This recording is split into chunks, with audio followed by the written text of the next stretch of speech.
Welcome to the Bird's Nest Podcast. Your host, Alberto Contreras, episode 7, Getting to Know JTail. Today's episode, I have with us today a friend of mine that's, we've been friends now, for ages, right? He happens to be like one of my best friends, and I'll let you introduce yourself, right? I'm Justin Tellez, Mexican American, first generation Mexican here in Nashville, Tennessee. There you go. I don't know. What you gotta know? Yeah. It's just so they know, right? So the reason we call the episode today is JTail is just because it's your name, right? It's just something that we would always call you. You have many other nicknames, right? Another nickname I think of yours is Mava, right? Yeah. So a lot of people know you by Mava, Mava, yeah. So yeah, man, we'll start the episode today, and I'd like to know the audience. Just let's walk through with the audience, and I'd like to start off just where we meet, right? It's almost like where we started. We started what, like middle school, right? Yeah, we started here in middle school. Mr. Brown's class, I think. Right. I didn't think nothing of it. I was like, this dude's behind me.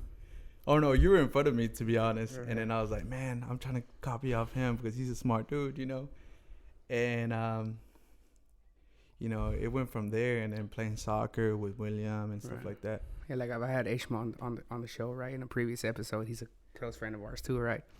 Yeah. And so it's amazing how we've been all sort of been able to keep close, some more than others, right? We have like Ishmael's a close friend of ours. Cash, I think he was in that class too, right? Yeah, Cash also, like he was in our same grade, right? Oh, Cash was in that class too. Well, I'm telling you, man. You're talking about 8th grade, which is, if we graduated in 2014, what was that? 4 years prior to that, like 2009, man, and we still, hang out, just chit chat. A lot of people were there in that class. Luis was there in that class too. Yeah, it's amazing just to see how much still we've been able to keep in contact. For sure. But yeah, man. So that's we've been knowing each other for a long time, and we've been able to stay good friends, and almost aside from the friendship, right? Also, it's like from a business perspective, we've been able to sort of like make deals. Make deals. Come along the journey also, right? Yeah. Sometimes coming from we started working together when we were 16, and this Camino Real, right, or what was it, Campo Sur, right? Yeah, Campo Sur or some shit. It was a Mexican restaurant, man. I was a bus boy. Yeah. My boy was a waiter. Yeah, and that was really interesting. Straight out of school to work, right? We wanted that little spending money, And would you ever imagine that we'd be, where we'd be at this place today? We used to, I'm not saying that those jobs are bad, but I will honestly no, because I never liked construction. Right. I won't be honest with you. Yeah. Never liked it, and I was never a big fan of money. But as you get older, that shit changes, right? Yeah, I was never big fan of money. I never thought I was gonna be in this spot, but I'm grateful, I'm thankful, and hopefully somebody reflects themselves right with me. You know what I'm saying? So that guy, he didn't really like it, and he didn't plan on doing it. Yeah, he didn't plan on doing this. And now it's helping him out, whatever. Right, helping your family out. Yeah. And so I guess that brings me to the next question, man. Can you let the audience know, what is it that you do for an occupation, right? Which is, what's your field of work? Well, I work construction, obviously, right? I'm an electrician. Which is a special trade, man. It's one of those, top 3 trades that, I've seen countless of videos and, reels and comments where it says, it's a very interesting trade to know because it's very skillful and very well paid, but the younger generation is falling off it. Apparently there's more people retiring than people coming into it. Right? Like I told you, I didn't come in here like, oh, I love this. Right. I came here um at a necessity to survive. It was survival. So Right. I advise anybody that wants to do construction or electrician or plumbers or whatever the case may be, like, if they don't know what to do, Right. absolutely go for it, because they're always gonna have work for it. Right. Everybody, it's dope. It's So when you say you weren't, you didn't select this job, right? So can you explain a little bit how you got into it? So I started from the ground, a helper, because my stepdad was a electrician, to be honest. So I worked with them. He made me work with him.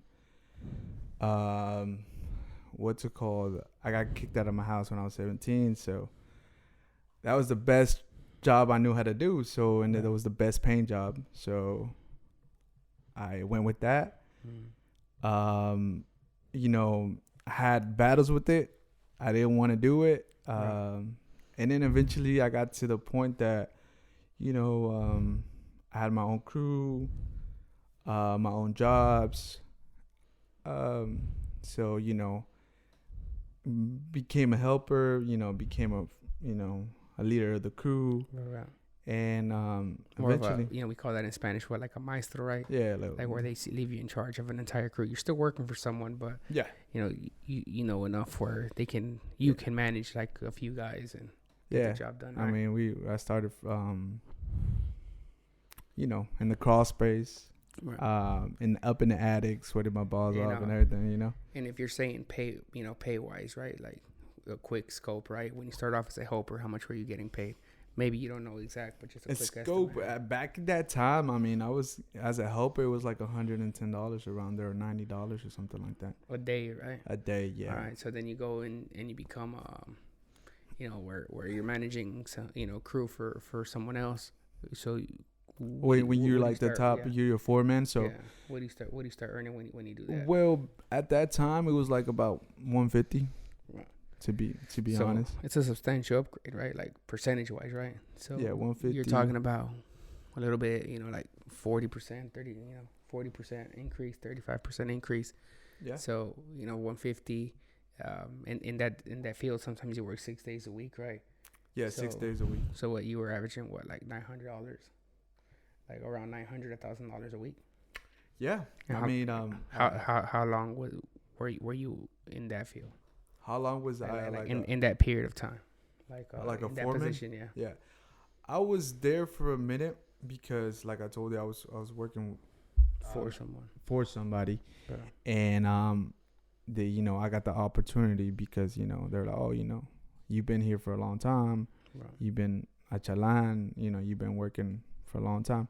So yeah, I've been there. I was there for 3 years. Right, and that's out of high school, right? So that takes you maybe you were a helper for a year or two, and then you did that for 2-3 years. So what is that, 4 to 5 years? Puts you at 21, 22. Mm-hmm. So when was that time that you made that leap? Because I mean, I know you made a huge leap, and what was the catalyst? What was the reason you made the leap?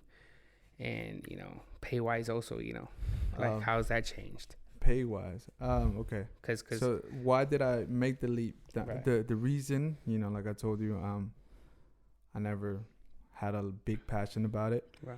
But I noticed that the people around me, if I'm not doing good, basically they're not doing good. Right. And I'm the oldest out of. So when you mean people, it's like your siblings, your my family. siblings, yeah, Right. my siblings, my mom. I'm the oldest out of out of 5, right? I got a sister in California. Right. I got my 3 siblings here. Yeah. And you were. Yeah. So out of 5. So. Well, yeah, because if I wasn't good, they wasn't good because I had to help them out at the house, help them out, financially, be there for them, and that's it. That's what motivated me to go. Because if it was me, I would be like in Bali somewhere. To be honest. living, Oh, surfing. for sure, right? It's one of those like, Yeah. we've always talked about, what would be life if we really got to choose, right? Yeah. So you make the sacrifice, or you make the leap. You decide that, you know what, you're gonna take this serious, and Yeah. and you're gonna, become your own boss, right? Because I'm assuming you started working for yourself, right? You did what you had to do. So now you're working for yourself. Yeah. You have a crew. You have guys working for you. I mean, what's that like? Like, pay wise, right? I mean, you go from pay wise. from I mean, 150 like anybody that has electrical business, right, right, can make up to whatever amount they want. Is honestly is on the contracts, right? right, If you get a contract of like a subdivision of 150 houses, right, and you price them out, substantially pretty good, right? right. You're making over $1 million, $2 million, $3 million. Right. It's depending on your contracts The amount of work you get. and the amount of work, And so, the scope of work. me being a contractor, I can tell you, at least trying to break it down a little bit more for the audience, is it's paid per square foot price, Yeah, right? So you square no foot. longer become a per hour; it's a contract. Mm-hmm. So, I mean, right now, I think the price is like around $6 a square foot, Yes, right? the $5.50 to Yeah, $6. $5.50 to $6. That's rough and trim out, right? You still charge extra, depending on the lighting they use on their cabinet lighting, right? Low voltage stuff like that. Yeah, So anywhere where yeah. So I'd say an average like 2,000 square foot house right now, it is averaging, like $15,000 to $20,000. yeah, 15, 17 around there. Because you still got to do the service, right, which is the meter, and then you still got to run the conduit to the pole. So, I mean, it's a good amount, right? It's a good amount of work, yeah. It's a good amount of work, but it's also a good amount of pay.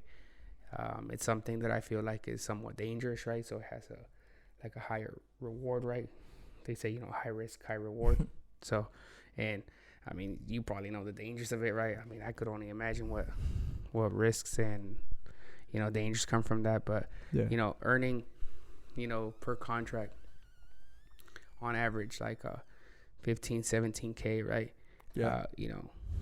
What do you say is like your profit margin? More profit Like margin. by the time you end up About paying out your crews, and this is also, assuming that this is per house, it usually takes you like 2 days to rough in, 2 days to trim out, right? So you got to put it in this.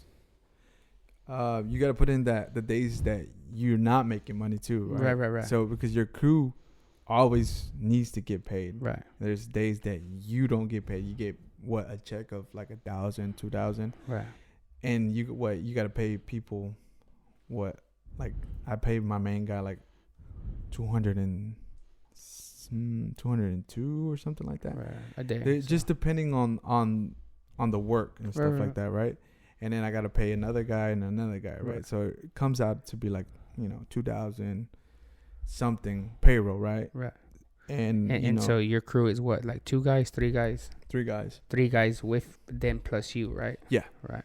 So on average, weekly wise, you're saying what your payroll average is, what, like around 2,000, like 900 to almost 3,000, Yeah. right? That's before you get paid, right? before I get paid. Yeah, absolutely. So I guess more so it's sometimes hard to try to look at it from a full perspective of the house, because you're not done with the house when you start, right? So Right. you average it maybe on a weekly basis where you're paying out 3. What do you estimate you're making probably weekly?